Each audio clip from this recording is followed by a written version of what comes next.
I personally would not recommend this because WD-40. Hi everyone, this fan is not spinning, so I'm going to do a step-by-step guide on how to diagnose and repair this, and hopefully you can do the same with yours. As you can see, it goes off automatically. So I am going to try to see am I able to find out what is the problem with this fan in a simple sequence in which I'm going to follow. Let's power off the main switch first for the fan before we proceed.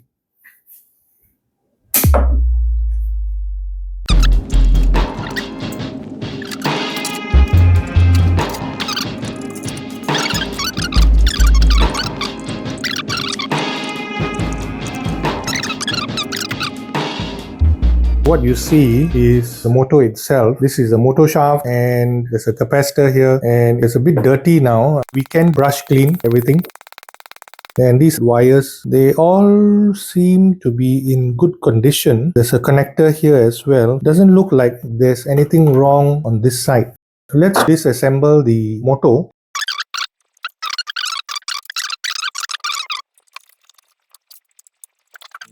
Oh, I think this is going to interfere.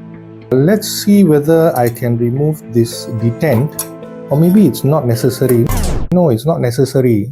Something new to me. Managed to open it now. Let's take a quick look inside, and it's actually quite dirty inside as well, and here as well. So we can. There's a bearing inside here. It's filled with dirt. There is a difficulty for this shaft to rotate. We can lubricate these two bearings, one on this side and one on this side. There have been occasions in which WD-40 is used. I personally would not recommend this because WD-40 no doubt does provide some lubrication, but it's more for stopping squeaks, maybe driving out moisture or loosening rusted parts. I would recommend that we use Singer oil or machine oil for that matter. Viscosity is a little bit more suitable for this kind of purpose, for bearing lubrication. And of course, it lasts longer as well. So let's lubricate the bearings a little bit. And then you can rotate the shaft, and once we've done that, let's reassemble it and move on to the next part. I have seen some of these fans coming with a thermal fuse. Typically on some of them it's mounted together with the motor, but I don't see it here. It might be something internal to the motor, but sometimes what happens is if the thermal fuse trips to some extent, then there will be no power coming to the motor at all, and that one is normally due to an overheat of the motor. So I'm not going to go further into that because the motor looks good to me. Assembly of the motor is done. Just check all the screws are intact. Everything looks like it's in order before you move on to the next step. The other thing that I want to mention is there's a capacitor down here installed right next to the motor. Sometimes what happens is if this capacitor is no good, it will prevent your fan from rotating, or it will not rotate at all. So I'm not going to go into this because it seems that this is not the problem. The problem is that the fan is turning off on its own. So I'm going to look at other areas to do further troubleshooting. I'm going to remove the back cover of the fan and see what's inside.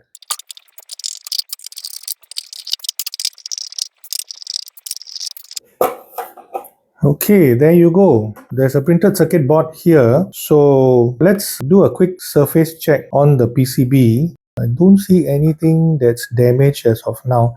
Let's remove the PCB from the casing. Look at the other side of it. Okay, the first thing I want to do is to check whether my wire is good because this appears to be an electrical problem. So I'm going to use my multimeter to do a continuity check of those wires.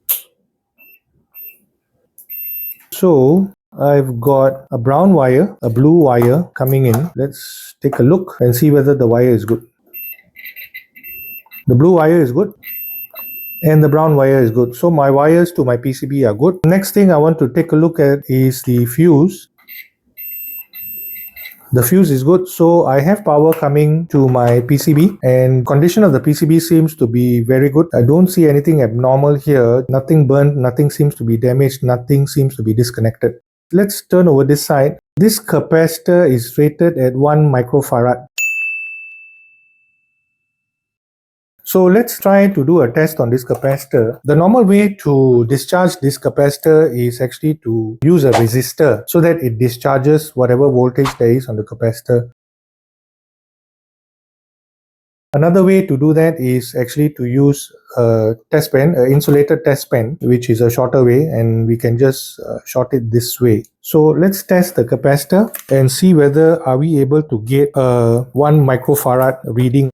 Okay, I'm getting a reading of 315.2 nanofarad. So there is something wrong with this capacitor. Since we've checked the motor, the associated connections and did some lubrication, and the PCB looks good, the supply to the PCB looks good, there is certainly something wrong here. I'm going to go ahead and order this capacitor, and we're going to attempt to replace it when I receive it. I'm not sure whether you noticed this capacitor comes with 2 points which are soldered and some kind of glue or silicone that is fixing the capacitor down. So what I'm going to do is I'm going to attempt to cut away this sealant first to free the capacitor on one end to make it easier for me to remove it later. So you can see that's out now. So the next step is actually to desolder the connections.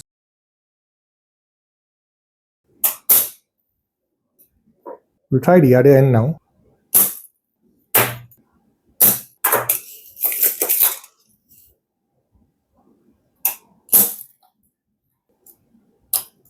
Okay, we got it out. Congratulations.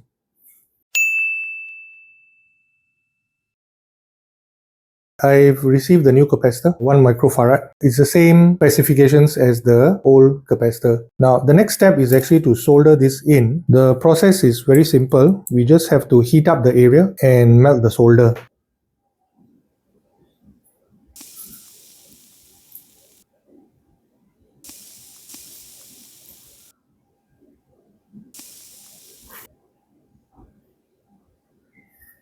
Okay, I think we are done. Just wait a couple of minutes, let it set. A few moments later. Make sure it's nice and secure. Yes, it's nice and secure. Alright, I think we are ready to test. I don't recommend this. What I'm going to do is I'm going to power up this fan and see whether the replacement does fix the problem. Now I'm going to plug in the supply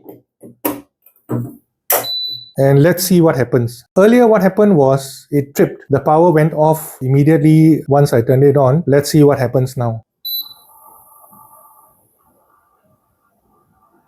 Let's try whether the different speeds respond. Okay, you can see the light changing. Let's try the mode. And then we turn it off. Okay, looks like it's working. I think we've done a good job here. Let's proceed to disconnect the power and the assembly.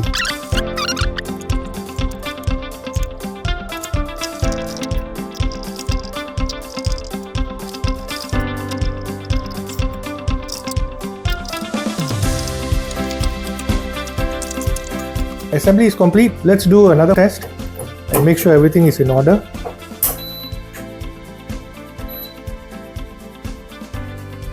Okay, no power tripping, the lights are steady. Let's try to increase the speed. Yes, it's working, speed is good. And yes, definitely. I think we've got a good fix. There are some scenarios in which you have to decide whether do you want to proceed with this repair, whether is it worth your effort, is it worth the time. Honestly, the cost of this capacitor was about $1.50. It's a question of how serious the defect is, whether is it cost effective, availability of spares, ability of the skill level to actually complete the repair. And all defects can be fixed. I would leave it to you whether you want to proceed to perform a repair. If it's a simple repair, I'm sure you could do it. But if it's something more serious like damage on the motor, then it could be a lot more expensive to replace and a bit more tedious. So we are focusing more on the simple repairs in which we can get our equipment or appliance working. So that's the idea behind what we are trying to do here. Thank you very much for watching our video. Another successful repair, and we look forward to seeing you again. Thank you.